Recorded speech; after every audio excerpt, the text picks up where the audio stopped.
Okay, I'm going to call to order the Board of Public Works for the City of Menasha. Clerk Aliazi, could you please take roll call? Alderman Kruger. Here. Alderman Tom Grotti. Here. Alderman Ted Grotti. Here. Alderman Rapella. Here. Alderman Nichols. Here. Alderman Taylor. Alderman Sevenick. Here. Alderman Langdon. Here. First up on the agenda are the minutes to approve for the June 3rd, 2019 meeting. Alderman Langdon. Thank you, Chair. I'd like to make the motion to approve the June 3rd, 2019 Board of Public Works meeting. Second. We have a motion and a second by Alderman Ted Grotti. Is there any discussion? See none, all in favor? Aye. Opposed? Minutes are approved. Moving on to discussion and action items. First up is the payment for Yankee General Contractors for contract unit number 2019-2. Director Radomski. Short and sweet, the project's almost completed. There's a couple of lights that still need to be put in. The contractor ordered the wrong ones, so they have to replace those next week, but grand opening is tomorrow. Without lights. Alderman Langdon. Thank you, Chair. I'd like to make the motion to forward to council the payment to Yankee General Contractors, Inc., contract unit number 2019-02 for Province Terrace Trail, Nature's Way to US 10 to State Highway 114 in the amount of $86,905. Payment number 6, and is that final? That is not final yet. Okay, thank you. We have a motion and a second by Alderman Ted Grotti. Is there any discussion? See none, can we take roll? Vote. Can we vote? Doctor. Picky, picky, picky. He's just teasing you. Alderman Nichols?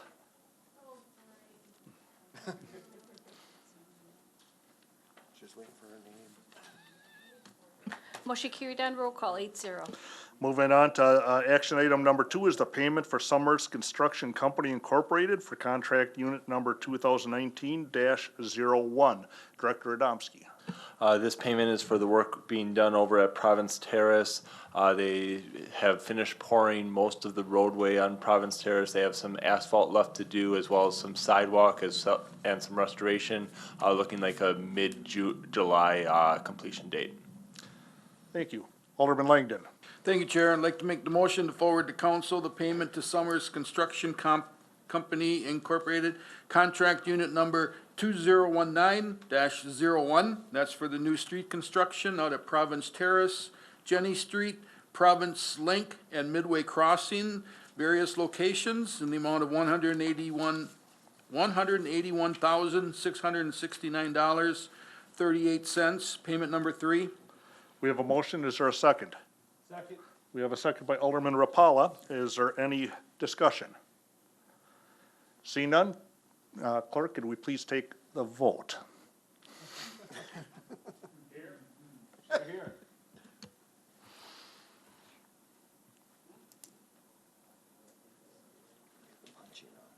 Motion carried on roll call 8-0. Moving on to action item, number 3 is the ordinance amending Title 8, Chapter 1 of the Code of Ordinances for destruction of noxious weeds. Director Radomski. I'm going to actually discuss O-10-19 and O-11-19 since we made similar changes to both ordinances. All right. Both ordinances, we changed the written notice timeline from 5 days to 1 day, as well as allowed private contractors to be contracted to cut the lawns or weeds if we need to do that. That's the main changes on these. There was a due process item on the length of lawns that we did remove. The residents do still have ways of appealing these notices. It was just something that was left in the old code that we decided to remove, so. Hey, thank you. Assuming this was introduced by myself, I will make the motion to forward to council O-10-19 and ordinance amending Title 8, Chapter 1 of the Code of Ordinances, destruction of noxious weeds. There's a second by Alderman Langdon. Alderman Grotti, Ted Grotti. Thank you, Chair.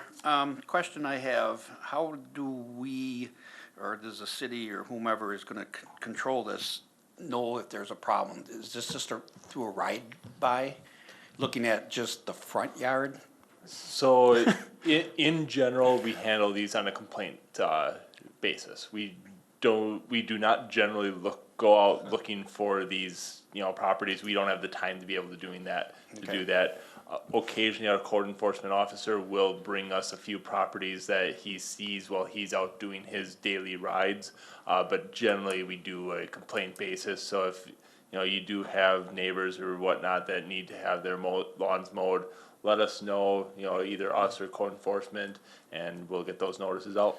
Thank you, because, I have a person that lives right behind me, and they do not cut their back grass. They just cut the front, so they don't get complaints, but now that the alderman's living behind them, I hope they're watching tonight. Cause I'm gonna, I'll be calling you guys, thank you. Alderman Sevenick. I gave them everything we were talking about tonight. Thank you, Chair. Are we still giving them a one-time first notification? And then if they become habitual, then we no longer follow? So lawn and weeds is different than snow. With snow, we can do the one-time notice. With lawn and weeds, we cannot. That's why I reduced the timeline, but could not reduce that to a one-time notice. Because we have to enter onto private property, we do not have the ability to enter onto private property without that notice. So that notice that we're giving will tell them that if you do not cut your lawn or abate the weeds, we will be on your property. So that's why we cannot do the one-time deal. I would think it would be the other way around. Sidewalks are public property, so I we're realize allowed to that, go on but- those. Right, but I would think that you wouldn't be allowed to go onto their property unless they were given due process of taking care of their lawn. Trust me, I'm the one that wants this more than anybody, but I'm just trying to make sure that we're doing it right. Yeah. So I don't know, I think, if it's a one-time deal, it's one thing, but if they become someone who's habitual, which means a second time, then we go ahead, contact a contractor and go in and take care of it. We- That's what I thought we were gonna be doing. In discussions with the city attorney, we do not have that option for the lawn and weed, notices. We do have to still give them the 24-hour notices. But by cutting it back from 5 days to 1 day, we are, creating a more efficient timeline for us to be able to enforce this. I'm gonna remind the board that we made a ruling on the council, no electronic devices during the meetings. Alderman Taylor. Is everything okay? Not yet.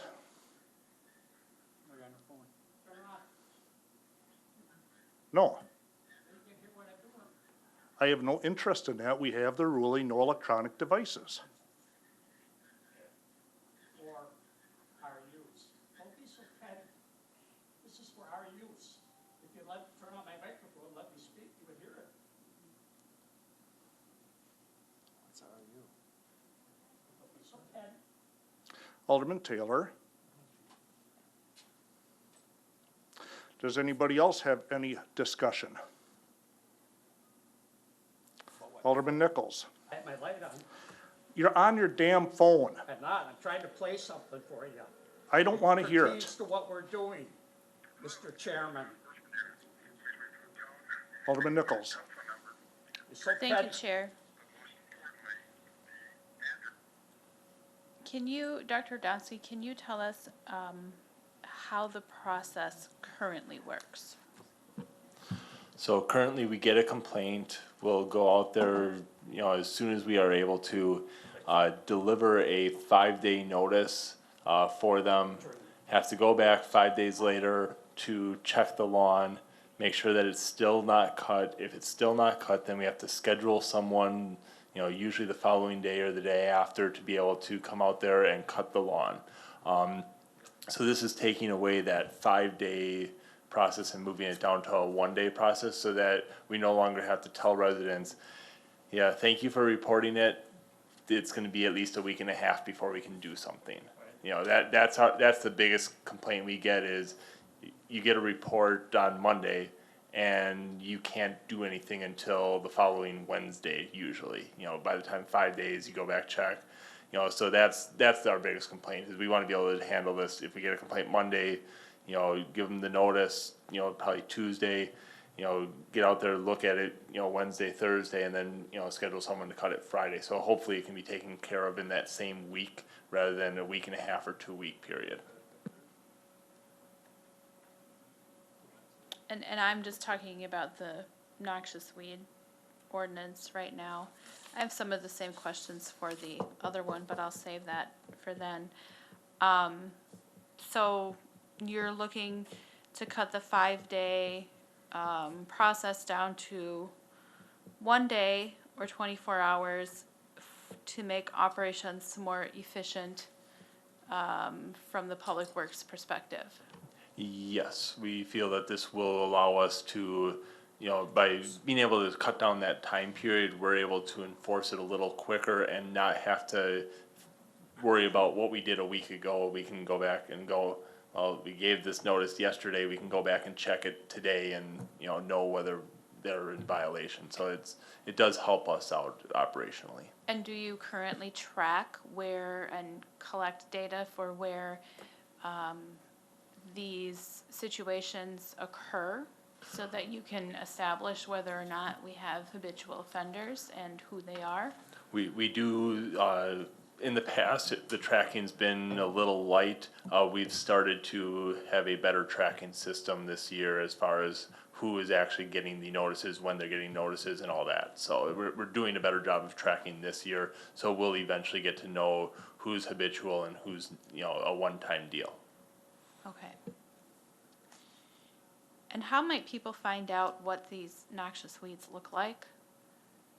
If they have any questions, you know, they can either go on the internet or they can, you know, contact us if there's any questions. You know, we'll be able to have our weed commissioner or, you know, someone in our forestry department might be able to help them identify it if they have, you know, questions about it. Okay, because I know what some of them are, but others, if you're gonna give me the scientific name, I don't have a clue. Understandable. I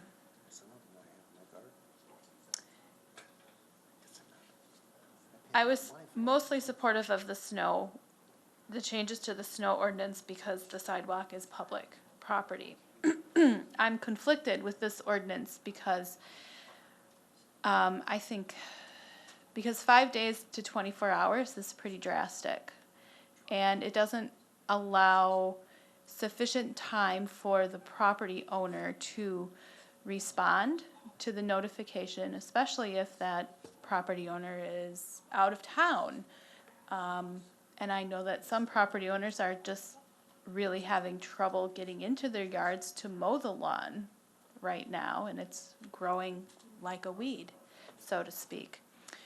And since these ordinances allow us to enter private property, I think it's important that we have some way to recognize that and to respect the fact that the property owner has rights to their property as well. So while I might support a 3-day process, cutting 5 days to 3, I'm really struggling with 24 hours at this point. And I'll yield the floor and see what other members have to say. Alderman Taylor.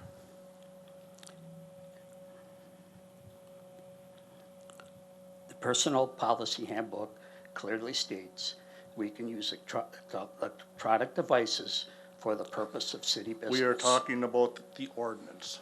That's exactly what And I'm if you're talking gonna play about. something, you better clear it first, That's- Alderman That's Taylor. exactly what I'm talking about. So, Alderman and Chair of the Personnel Committee, Ted Grady, knows that too, that the business is of the city, you can use an electronic device. Department of Public Works Director said, you call Joe Paulzine with the grass problem. I called Joe Paulzine, and Joe Paulzine says you should call the city garage. And so Josh said we should call Joe. I'm not gonna allow Joe says that you to should be call played on city the mic. garage. I will That's what not I be- was looking into. Alderman Taylor, I'm gonna tell you right now, we changed the ruling to state that electronic devices during all meetings shall not be allowed while common council or committee is in session. That was what was passed. It wasn't for anything else, it was And, not allowed. You know, I was looking to stop something before it got too far. Excuse me for that. You know, you go absolutely ballistic without even asking, you know. I shouldn't have to ask when That's when pretty- it's the rule. We are moving on. Do you have something to It's talk pretty about this childish. ordinance? Alderman Langdon. Thank you, Chair. So I'm in favor of the 1 day, I guess, because specifically with my next door neighbor, they've cut their lawn 3 times this year. And then so finally today I got fed up and made copies of this and the ordinances, damn right. And took it over to them and said, here, we're gonna be voting on this tonight, just so you know, I will be voting for it. Those people just plain out don't cut their lawn. So I am all for 24 hours, absolutely. I got a question, and I hope this is okay, because we are talking about ordinances. So ordinances, that mainly pertains to our code enforcement personnel? Is that who should probably be taking care of these complaints and not, I go out to the city garage a lot just to visit. Those guys, they don't got time to be running around and checking these homes. Isn't that what we hired a code enforcement officer for? We have, starting this year, worked more closely with Joe Polzine on this issue. It's a team effort right now. We are handling a lot of the first-time calls through our department, and then habitual offenders are kind of getting shuffled over to Joe Polzine. It is definitely a joint effort, though, and that's why I said you can contact either of us. You know, it might not be, you know, Joe might not have time that day to deal with it. We might not have time, so we do kind of work together with the Okay. other department. So it's just not strictly public works out there, 'cause, yeah, okay, thank you. Alderman Rapala. Thank you very much, Alderman Kruger. Thank you. Again, I guess I have 2 questions. Two questions. One, who's the weed commissioner? Currently, the weed commissioner is Thad Brown. Okay, he's highly compensated for the weeds, I'm taking. Sure. How do you schedule, I know the office, or, the mayor went on a ride-along with, one of the police officers one time. How do you do a ride-along with Joe? Can you do a ride-along with Joe? Just as long as he's got a big, thick thing for ordinance violations. Okay. Who do I call? Cause I'd love to go with him. Call Okay. All right. What's Joe? Okay, I will do that. Thank you. Alderman Taylor's got the number. Gotcha. Thank you. Alderman Sevenick. Up against the wall. Thank you, Chair. I think did you say my name? Yes. I'm sorry, there's too much laughter. It's back to the Joe Paulzine thing. I did have a caller from Doty Island call me, and I asked if I would take care of it, and it does take 2 weeks. And what part of the problem is Joe Paulzine only goes out on Mondays. So, yeah, so if you call on a Tuesday, you have to wait till the next Monday, and that was the problem I had, and that's how it was explained to me the last time I called.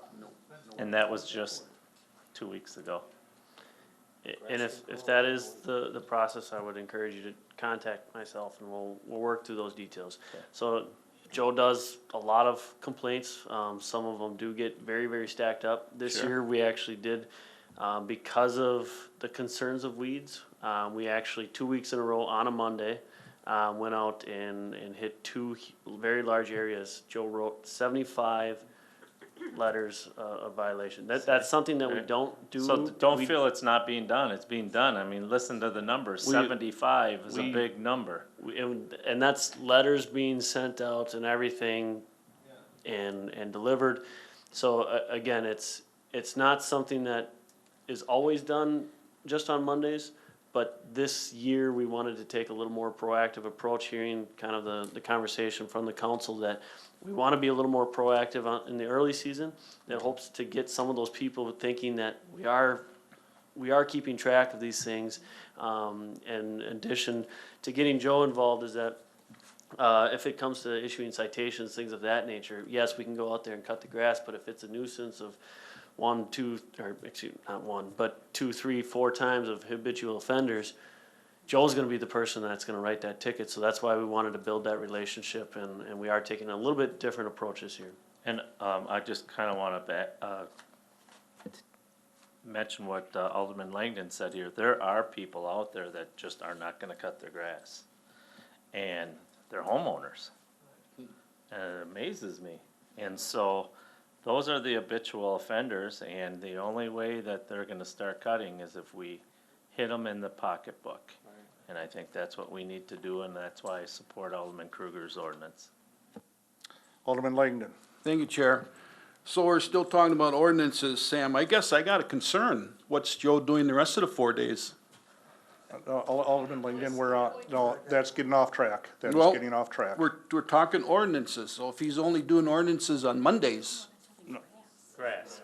That's only grass ordinances, and we're not Right. talking about any other ordinances, so. right, so he only writes citations on Mondays. For grass. What is he doing the other 4 days with the grass? Mark, It's actually the weed commissioner's job in reality. Mark, if, But- again, I disagree with we that. do not need, I don't think, publicly talk about Mr. Posey. Right. If you would like to discuss it further, you can contact me. And again, I can assure you, we are doing code enforcement on a weekly basis. He is not working 1 day a week and driving around the next. I can assure you that. So, again, we can get back on. Okay, is there any other discussion? See none, can we take the vote?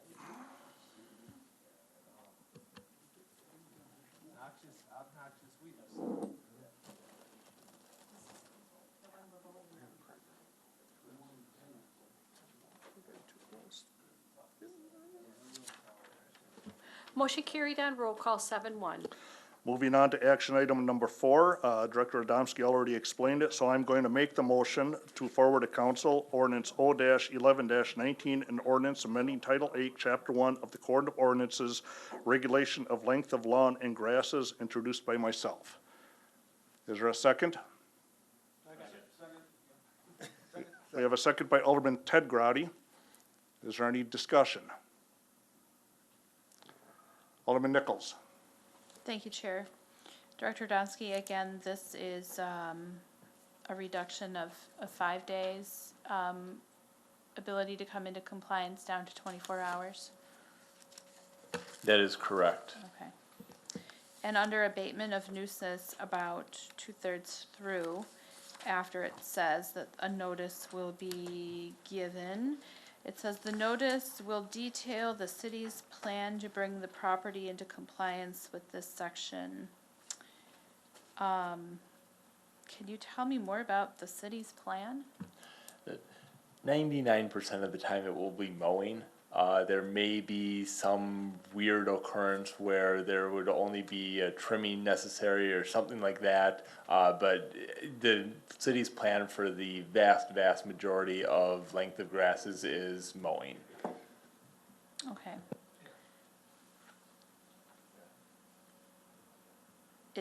It's vague to me, and I don't know if there's a correction for it, but I feel like if a resident was to read the code of ordinances, that they would expect to understand through that reading what the city's plan is. it just gives the city a little bit of flexibility where if it's not a cut and dry case where mowing is the solution, say someone has, 2 foot tall grass along their fence facing the street and someone complains, that's still a violation of our ordinance. However, we can't mow that area. We would need to use a trimmer on that area, so it's technically not mowing, so that's where the city's plan, it's vague for a reason so that we have options out there to abate the nuisance. That's why it's a little bit vague. Okay. Again, my concerns with this ordinance are the same as the first, that we are sacrificing people's property rights, their private property rights, for the convenience of city workers. And I have some concerns with that. I think it puts too much authority and power in the hands of the city without respecting the rights of the homeowner. Is there any further discussion? See none, could we take a vote?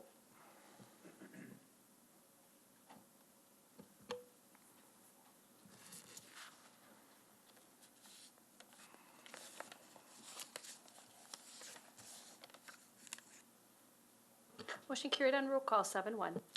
Moving on to discussion and action items number 5 is the Racine Street Bridge aesthetics discussion. Director Radomski, could you please explain what's going on and what you expect of the body? So provided within your packet, we also have copies if you would like to see them on the screen. We can do that as well.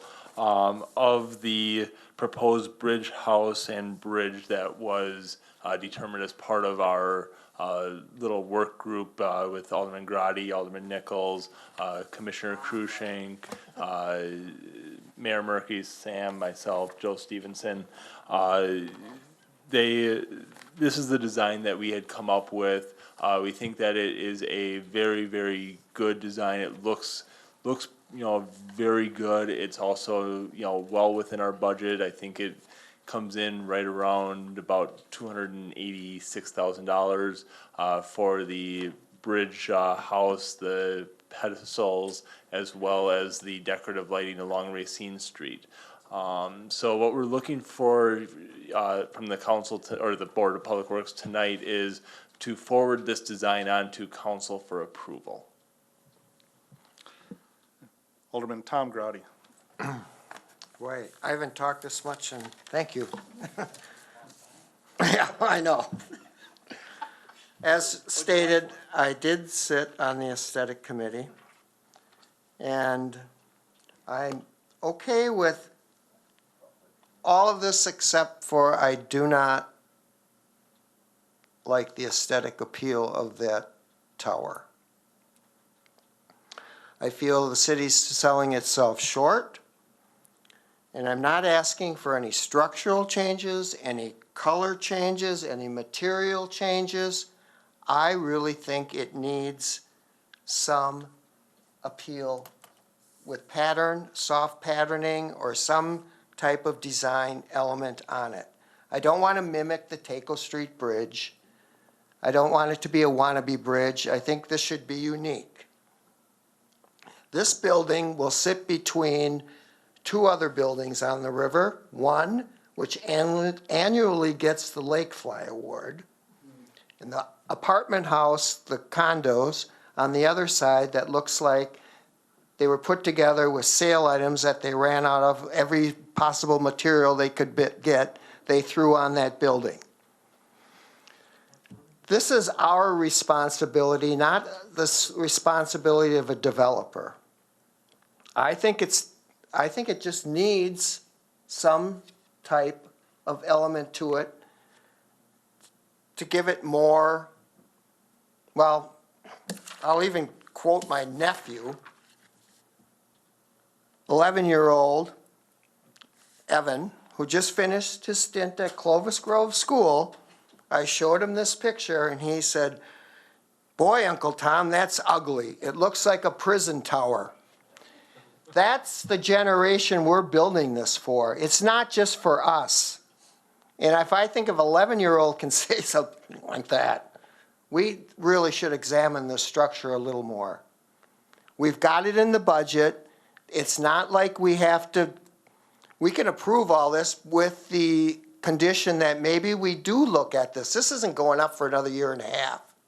We have time to add something to this. And I just think we're selling ourselves short a bit by not adding a bit to this. We've got developers coming in here just tonight. This guy that wants to come in and do something, we're trying to pull people from out of the community, and are we just showing them, oh, the city just throw this up with no aesthetic sense to it? We might as well do the same thing. That's how I feel. So I just didn't want my name on that piece of architecture. The rest I'm okay with. I even added the 3 other pedestals to finish. They never finished the end of the bridge at the Bonta site. They just had railings stopping. So perfect place for another entry gateway. And then the part that runs down, the fencing, the pedestrian fencing that runs towards, which will be the old Doc Larson site, just ended too. So we'll add another pedestal there. They're about $5,000. So we're still have plenty of money under budget, and I do have an idea, but I don't know if it'll go through, but I'm sure it wouldn't cost more than a couple $1,000s to do, just to dress that up. Thank you. Alderman Sevenick. Thank you, Chair. I think I've probably only called Tom 2 or 3 times ever to discuss a matter on the city council, and because he served on this committee, I was shocked when I got this photo. This is not Tom's handiwork. Tom has a better eye, so I had to call him and find out, you know, what's going on here. I had the same feeling that to me it looked like a guard tower. So I'll just end it there and say I agree with what he's said tonight, and that I think we need to add some different aesthetics to this and take in consideration. Let's take a look at our downtown. Let's take a look at the rest of our community and incorporate it into this building. Like you said, this is for future generations, and this is not the legacy that I want to leave behind. Alderman Langdon. Thank you, Chair.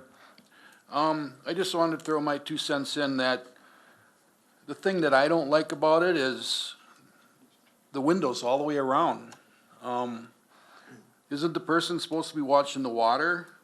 But he can be watching downtown or wherever. That's what I don't like about it. It's, you know, take away half that glass. Doesn't need to be he doesn't need to be looking. He can't see downtown right now unless he stands outside.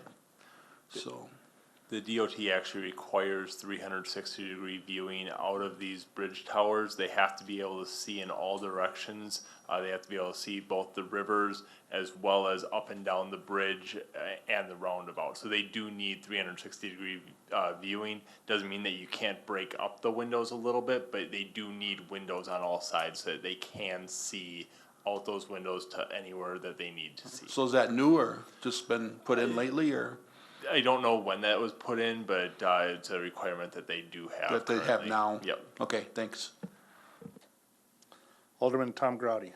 As Josh stated, there are all these stipulations that we did have to work with. We're not seeing any of the apparatus that's going to be on the inside yet. You're just seeing an empty blank tower. There's all the control paneling and all that stuff that's going to be hanging down in front of a lot of those windows. So that's an issue. The other issue that I had with this was they're going to add downspouts to this. So those downspouts, where they're going, is not on a pedestrian walkway. It's right into the river. But they're going to bend that downspout, 2 of them. So there'll be 1, 2, 3, 4 bends and then the window down. And this is where I got laughed at the committee when I suggested, what about rain chains? Some decorative rain chains that would flow the water. That's all the water has to be directed. And that's one of the reasons why I kind of shut down in the committee, and the architect was kind of, oh, that's something we haven't done before. That could be interesting, but I got laughed at by someone on the committee. And I've talked to a few other people that have rain chains, and they say they work, they're phenomenal. So that's just another point. Thank you. Alderman Taylor. You know, I asked when these meetings were for this committee, and I was told we were gonna get a lot of documents from them, everything they saw, we would see. And I asked Josh to let me know when the meetings were, nothing. So it was a secret committee, and I don't see the documents that we asked for, that were gonna come to this committee. It's all, here it is, this is what you gotta live with. We didn't see what this committee got, and we were told we would. So I'm very disappointed in having secret committees in this city. And I would like to see on the limestone there below the windows, both direction, not the Racine Street Bridge, but like there, you got the Racine Street Bridge. Here's an opportunity, Menasha welcomes you, or welcome to Menasha.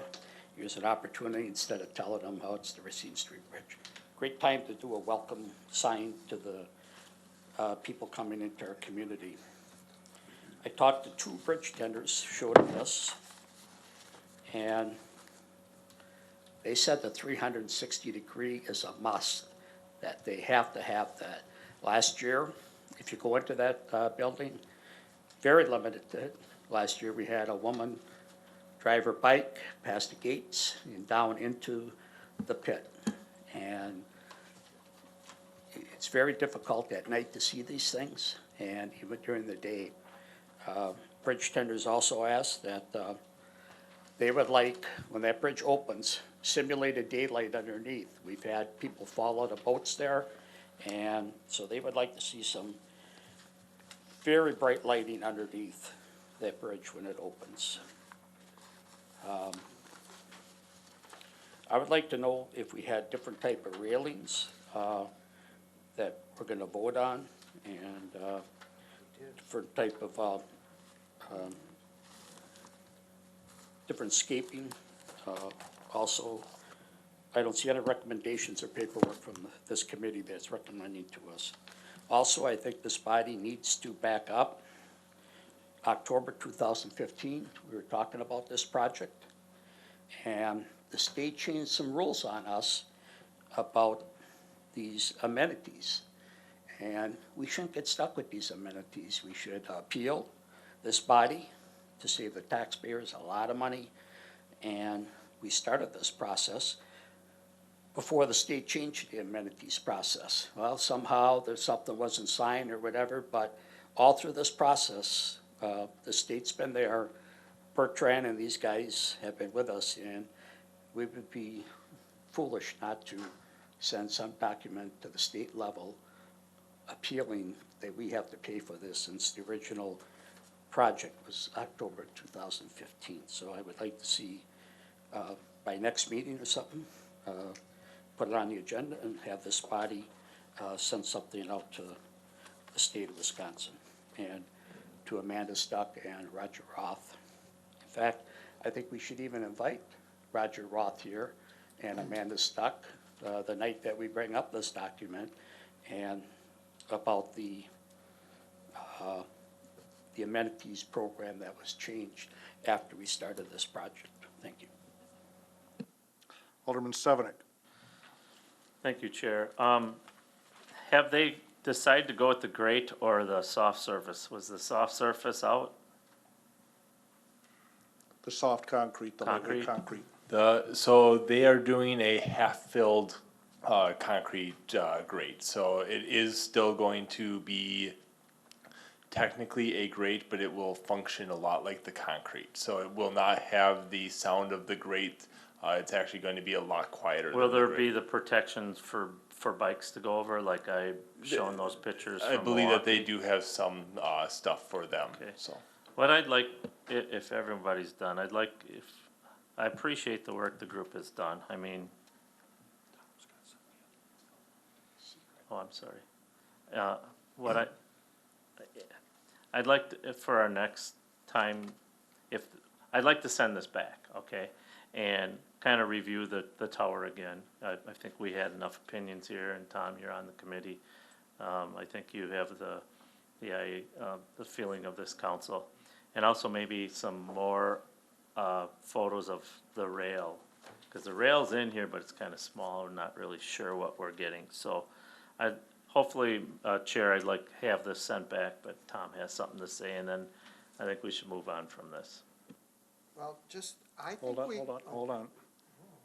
Alderman Sorry. Tom Grady. Thank you. I'm kind of sure we voted on the railing at an earlier meeting. We all voted yes, we picked out that railing before we even went to committee. Right. So that's a done decision, and it's, The color's different though. we didn't pick a color. Okay, We picked the style. but you have a brown color in here now.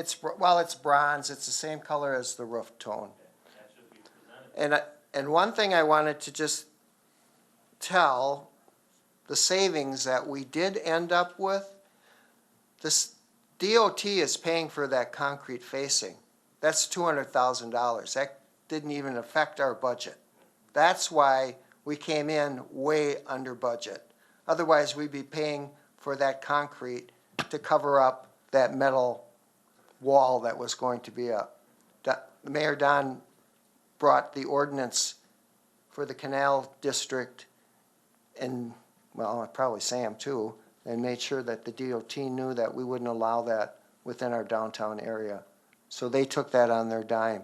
So I just wanted to clarify that even though they have a lot of rules, we still can kind of work with them. Thank you.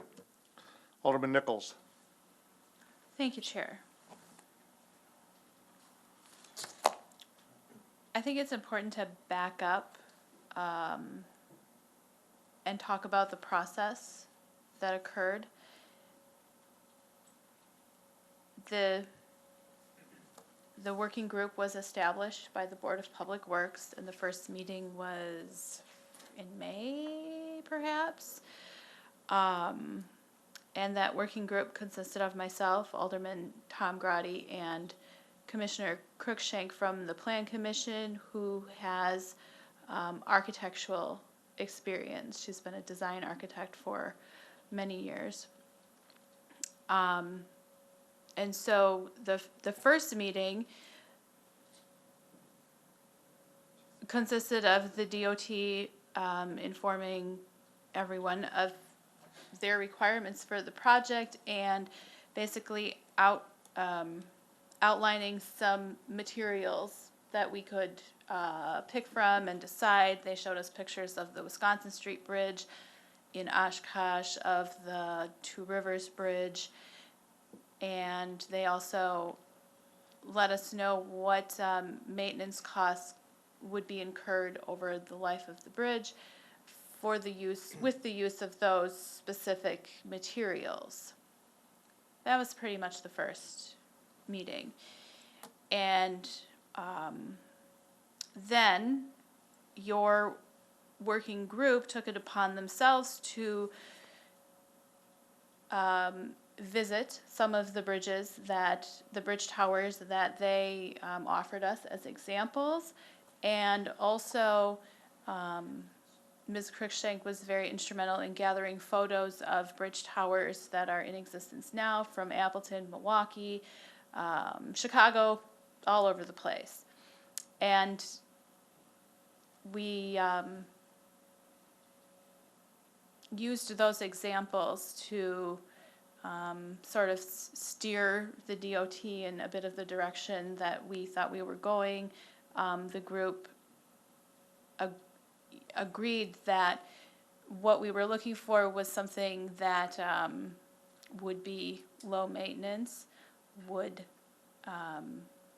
include all of the DOT stipulations, We were very aware of the prison tower aspect of these facilities. And so,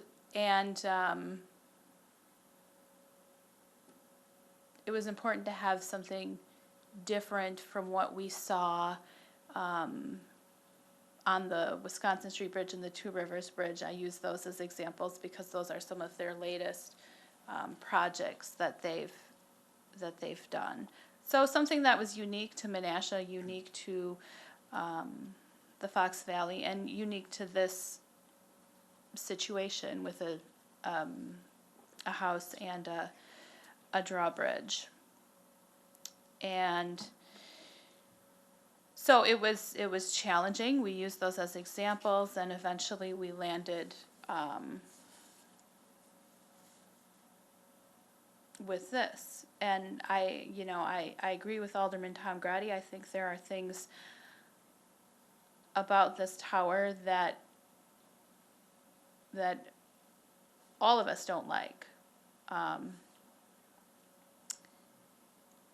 And it was something that achieved the goals that were, established by the group in the beginning and followed the DOT's requirements for the project.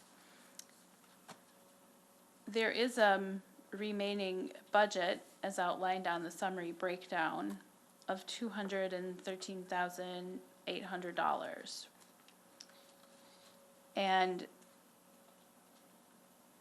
since the Common Council allotted $500,000 for the Racine Street Bridge project, that means that those funds are still there for us to spend if there is something that we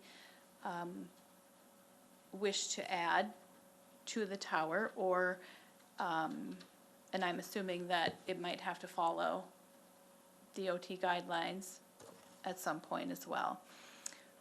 So there are things that can still be done if we're looking to add some sort of special element or something different. This, what I'll call a basic structure, is what came out of that working group and what the DOT would build and what would stand here for many years to come. So that was something that was agreed upon in that working group, and I will tell you that it was not just the three people that you put as part of that group, but Director Radomski, Director Schrader, the planner, Planner Stevenson, and then the DOT brings about 10 people with them, not just Bill Bertrand, who you've seen here a million times, but engineers and design people. I mean, I walked in that first meeting and I was expecting about 3 people and there were 13. So you're working with a lot of different stakeholders in this situation. And so what we initially thought was going to be was not going to work out in our favor. We really came to an agreeable solution, and what I see as probably a starting point for us to do what we want to do, or what the community envisions us doing at the end of the day with that tower.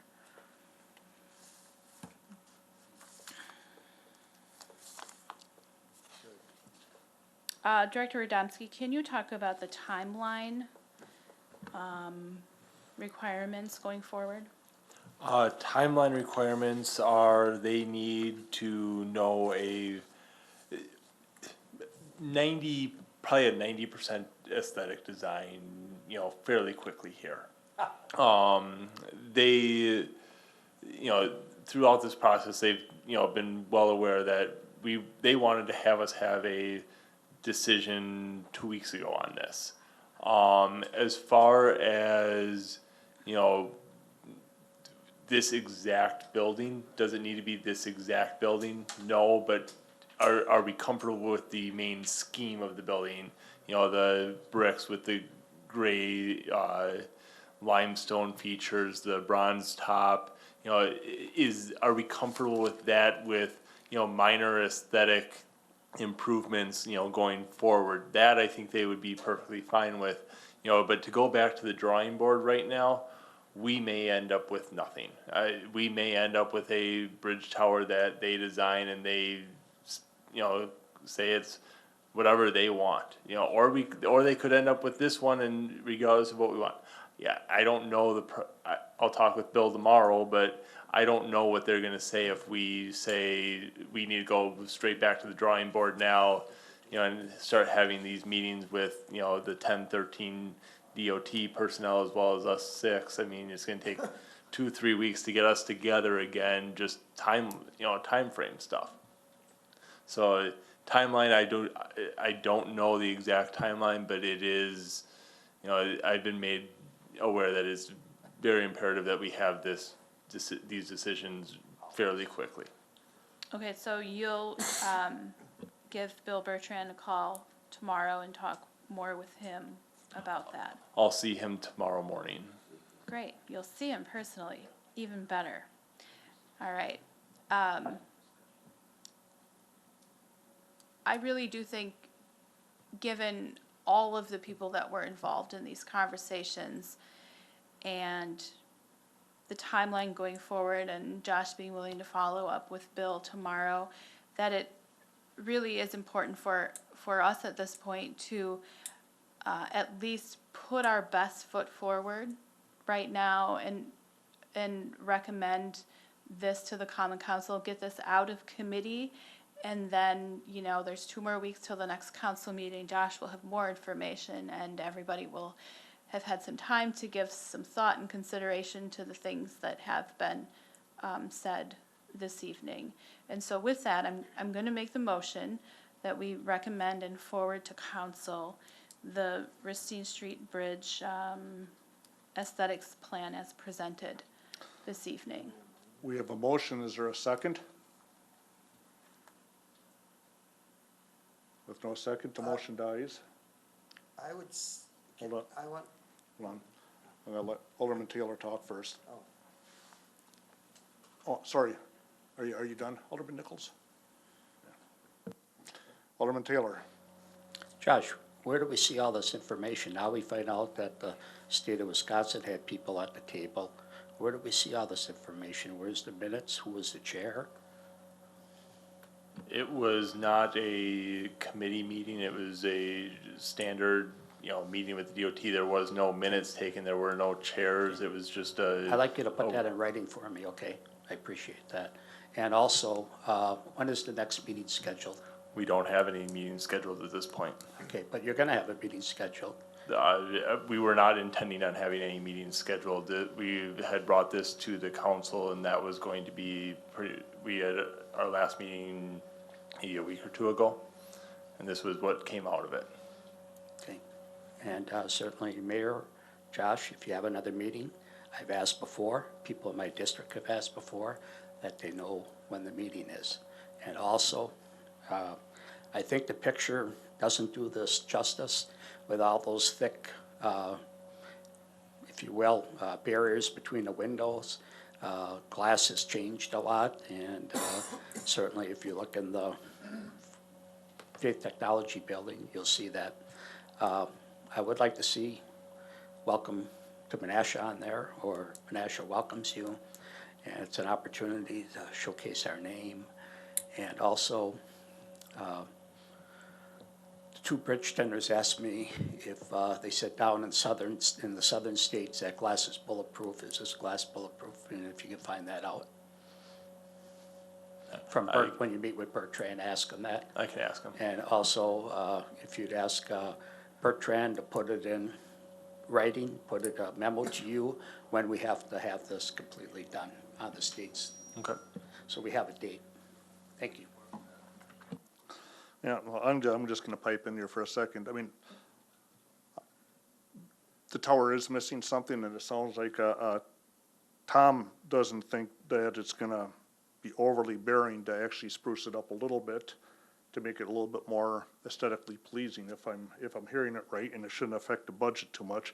So let me ask you, Josh, if this was, shot back to the group that was actually doing this for 2 weeks and bringing this back to Public Works with an additional design to, to take a look at, that's not gonna change the actual dimensions of the structure itself, more of an aesthetic thing with the bricks, is that still falling within a comfortable timeline, with the state?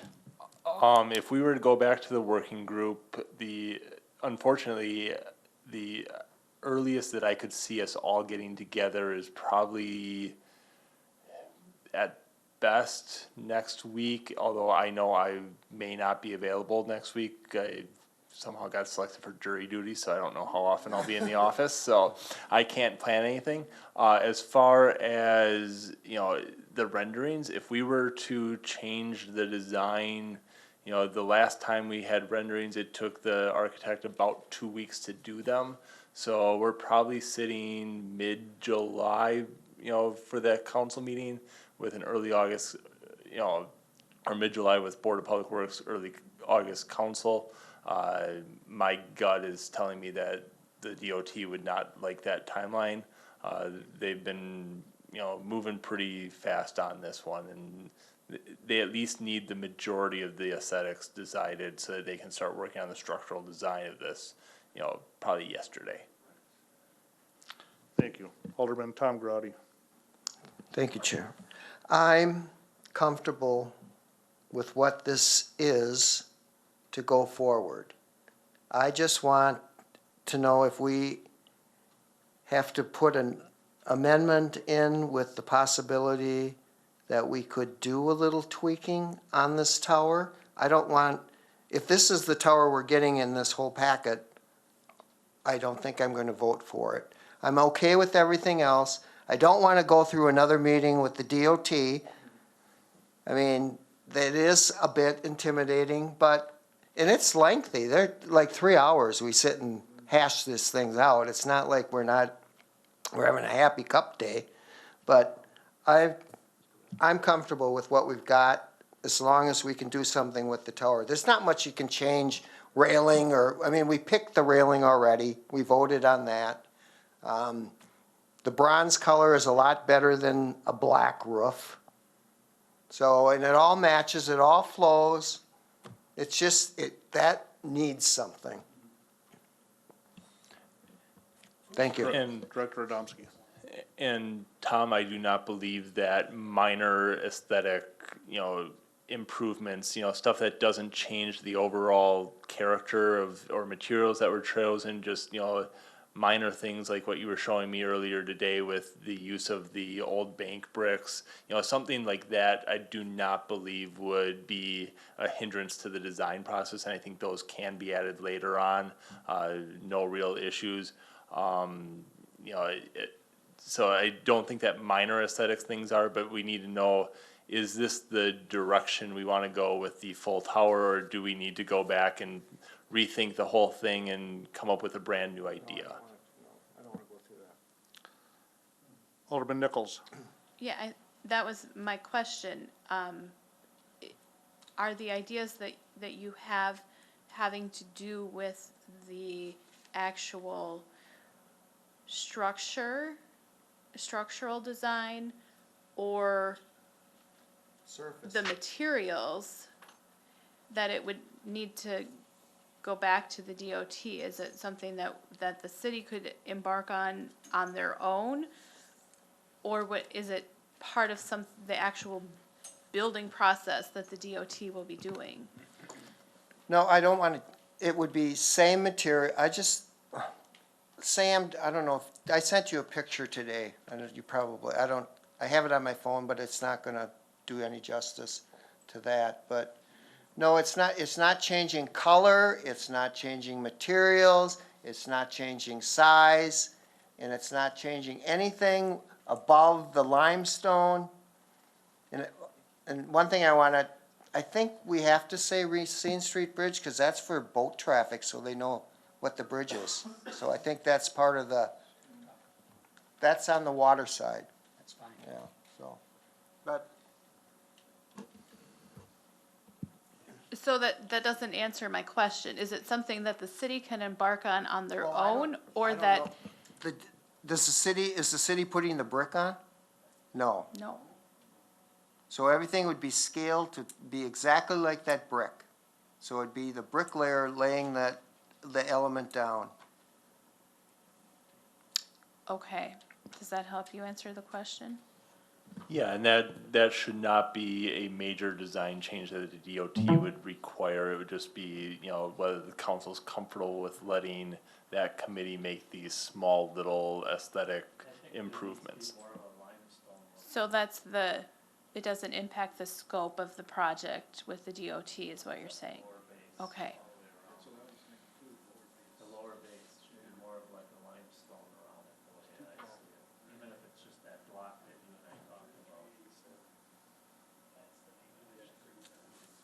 Well, I don't want it to look Do you like have a any further concrete questions? tower. well, no, I already Oh. made a motion that died. Yeah. I don't know what my options are now. Can someone else make that motion again? You can make a motion to reconsider, I believe, correct?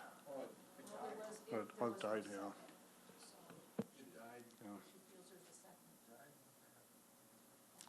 Alderman Taylor.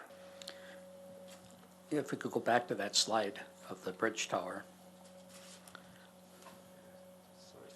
I think, and I appreciate the Racine Street Bridge facing the river traffic, but I was talking about the northwest facade on that with Menasha welcomes you, or welcome to Menasha. I think what it would really look very nautical with that design if there was either a weather vane on top or a cupola on top with a weather vane and something, you know, maybe with our area here, we could have something like that manufactured at the high school with their welding plasma department could cut out an iron design of something, or you could have it professionally made. But I think if you would add a cupola or a weather vane to this, a nautical weather vane, a sailing ship or something, I think it would really add a lot to it and put a little more height to it and take away from just that static tower look. Okay, I'm going to make a motion. I'm going to make the motion to forward to the council the Racine Street Bridge aesthetics design with the understanding that the minor elements will be worked on by the same committee members to be able to change it within tolerances of the DOT. Second. We have a motion and a second by Alderman Tom Grady. Is there any discussion? See none, can we take vote?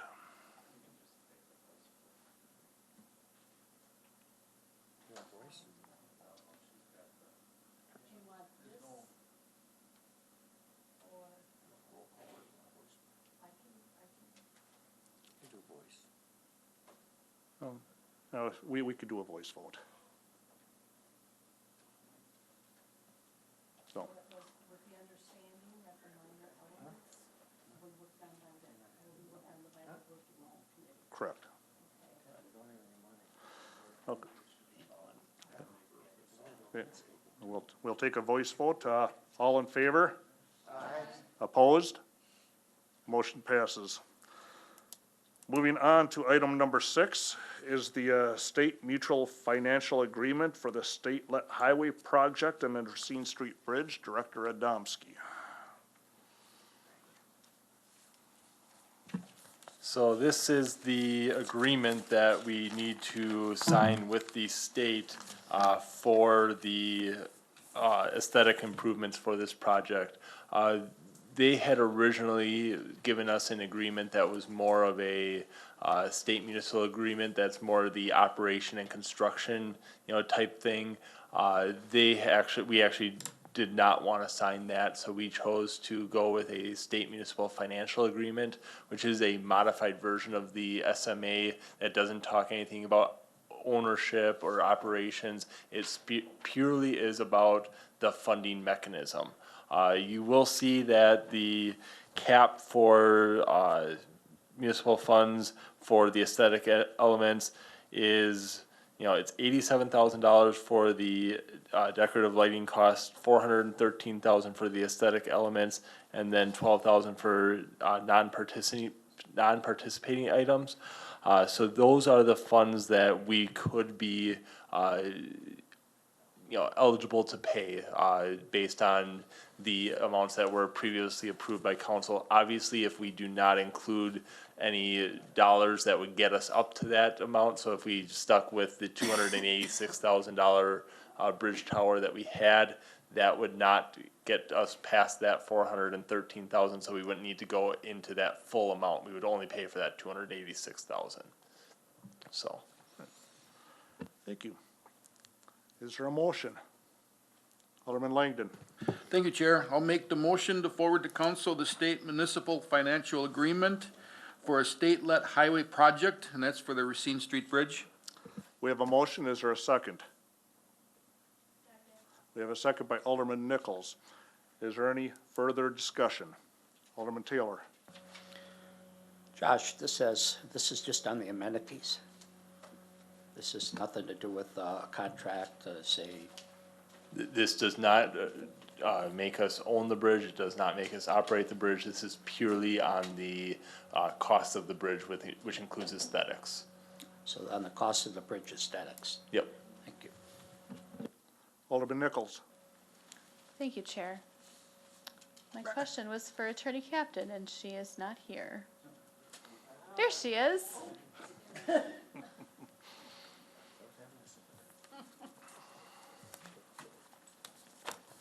Thank you.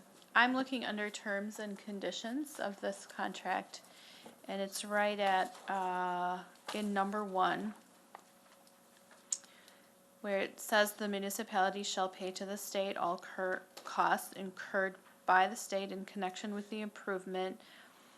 And then about halfway through that paragraph, it starts with, in order to guarantee the municipality's foregoing agreements to pay the state, that the municipality agrees and authorizes the state to set off and withhold the required reimbursement amount as determined by the state from general transportation aids or any other monies otherwise due to the municipality. So my question, having read that, is, does this agreement state that they would withhold our general transportation aids as payment for these, or that we would be billed and pay them like we pay most people, all people? Attorney Captain. The latter. We Okay. would be billed, and then if for some reason the city did not pay the bill, then they would be able to offset that amount against aids that were coming to the city. Thank you for clarifying that. Is there any further discussion? Seeing none, can we take vote?